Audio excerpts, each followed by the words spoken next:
আজকে আমি মাত্র 3টি ডিম দিয়ে চুলায় তৈরি করব অরেঞ্জ কেক। তো এই কেকটা তৈরি করার জন্য এখানে আমি নিয়ে নিয়েছি সুজি। আজকে আমি এই সুজি দিয়েই কিন্তু এই অরেঞ্জ কেকটা তৈরি করে দেখাবো। তো সুজিটাকে আমি একটু দুধ দিয়ে তারপরে কিন্তু ভিজিয়ে রাখবো, তাতে দেখা গেছে সুজিটা একটু ফুলে ওঠে। তো হাই গাইস, আসসালামু আলাইকুম, welcome back to my channel. কেমন আছো তোমরা সবাই? আশা করছি ভালো আছো। আল্লাহর রহমতে আমি অনেক ভালো আছি। তো গাইস, আজকে আমি তোমাদেরকে করে দেখাবো 3টি ডিম দিয়ে অরেঞ্জ কেক। আর এই কেকটা খেতে কিন্তু খুবই সুস্বাদু হয়। তো তার জন্য কিন্তু এখানে আমি সুজিটাকে দুধ দিয়ে তারপরে কিন্তু 5 মিনিটের জন্য ভিজিয়ে রাখবো, যাতে সুজিটা অনেকটা ফুলে ওঠে। আর এখানে আমি নিয়ে নিছি মালটা। তো মালটাটাকে আমি ছোট ছোট টুকরো করে কেটে নেব। তো ভিডিওটি ফার্স্ট থেকে লাস্ট পর্যন্ত দেখতে থাকো, আশা করছি ভালো লাগবে। আর ভালো লাগলে প্লিজ একটি লাইক আর একটি সাবস্ক্রাইব করে পাশে থাকবে। তো মালটাটাকে আমি ছোট ছোট টুকরো করে কেটে নেব, যেহেতু আমি সম্পূর্ণ কেকের ব্যাটারটা একেবারে ব্লেন্ডারে তৈরি করব। তো তোমরা চাইলে কিন্তু যেই হ্যান্ড মেশিন থাকে, তো সেটা দিয়ে কিন্তু তোমরা এই কেকের ব্যাটারটা তৈরি করতে পারো। তো আমি ব্লেন্ডারেই তৈরি করব, আর ব্লেন্ডারে তৈরি করলে খুব ভালো হয়। তো এখানে আমি ব্লেন্ডারের জার নিয়ে নিছি, আর এখানে আমি দিয়ে দিচ্ছি ডিম। তো আমি 3টা ডিম দিয়ে কিন্তু আজকে কেকটা তৈরি করব। তো তোমরা চাইলে কিন্তু কমিয়ে বাড়িয়ে নিতে পারো। তো এখানে আমি সম্পূর্ণ ডিমটা দিয়ে দেব। আর তোমরা চাইলে কিন্তু এই কাজটা হ্যান্ড মেশিনের দ্বারাও করতে পারো।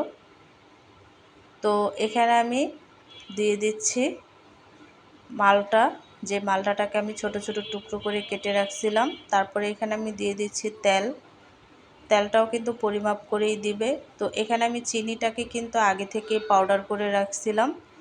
তো চিনিটা পাউডার করে নিলে অনেকটা ভালো হয়, চিনিটা অনেক সহজেই গলে যায়। তো দেখো, আমি কিন্তু একটা ব্যাটার তৈরি করে নিছি, আর অনেকটা ফোমি ফোমি হয়েছে। তো ব্লেন্ডারে কিন্তু অনেকটা বিট করা যায়, আর বিট করার ফলে কিন্তু অনেকটা ফোমি ফোমি হয়। আর এখানে আমি নিয়ে নিছি ময়দা আর হচ্ছে বেকিং পাউডার। আর এখানে আমি দিয়ে দিচ্ছি সামান্য একটু বেকিং সোডা, আর দিয়ে দিচ্ছি গুঁড়া দুধ। আর এই গুঁড়া দুধটা দিলে কিন্তু কেকের টেস্টটা একটু বেড়ে যায়। তো সবগুলো উপকরণ কিন্তু আমি একটু চেলে নেব। তো আস্তে আস্তে করে কিন্তু ব্যাটারের সাথে এই শুকনো উপকরণগুলোকে মিক্স করতে হবে। তো দেখো, আমি নেড়ে চেড়ে তারপরে কিন্তু মিক্স করে নিছি।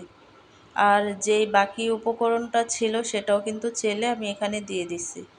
তো দেওয়ার পরে কিন্তু ভালো করে আমি আস্তে আস্তে মিক্স করে নেব। তো এইভাবে করে কিন্তু আস্তে আস্তে করে তারপরে কিন্তু মিক্স করে নিতে হবে। আর এখানে আমি দিয়ে দিচ্ছি যে সুজিটা আমি দুধ দিয়ে গোলায় রাখছিলাম, তো সেই সুজিটা কিন্তু অ্যাড করে দিচ্ছি। অনেকটা ফুলে উঠছে, তো সেই সুজিটা কিন্তু এখানে আমি সম্পূর্ণটা অ্যাড করে দিব। আর সম্পূর্ণটা অ্যাড করার পরে কিন্তু ব্যাটারের সাথে খুব ভালো করে আমি মিক্স করে নেব। তো দেখো, তো এইভাবে করে কিন্তু সুজিটাকে আমি মিক্স করে নিছি। আর এখানে আমি দিয়ে দিচ্ছি সামান্য একটু লবণ। তো সবগুলো উপকরণ দেওয়ার পরে কিন্তু খুব ভালো করে নেড়ে চেড়ে আমি মিক্স করে নেব। তো দেখো, মিক্স করে নেওয়ার পরে এখানে আমি অ্যাড করে দিচ্ছি ভ্যানিলা এসেন্স, যেটা নাকি অরেঞ্জের একটা ফ্লেভার আসে। তো তোমরা চাইলে অন্য যে কোনো ফ্লেভার ইউজ করতে পারো। তো দেখো, এখানে আমি একটা মোল্ড নিয়ে নিচ্ছি, আর মোল্ডে আমি তেল দিয়ে দিচ্ছি। তো দেওয়ার পরে কিন্তু সম্পূর্ণ বেটারটা আমি মোল্ডে ঢেলে দেব।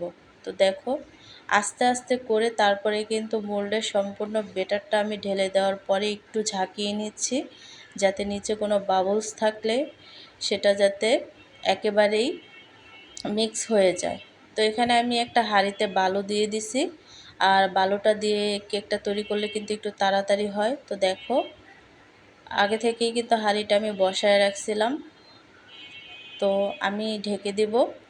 তো দেখো কেকটা কিন্তু বেক করা হয়ে গেছে, আর আমি চেক করে নেব কাঠির সাহায্যে যাতে কেকটা কি হয়েছে কিনা। তো দেখো কাঠিটা কিন্তু অনেকটা পরিষ্কার আসছে, তার মানে কেক হয়ে গেছে।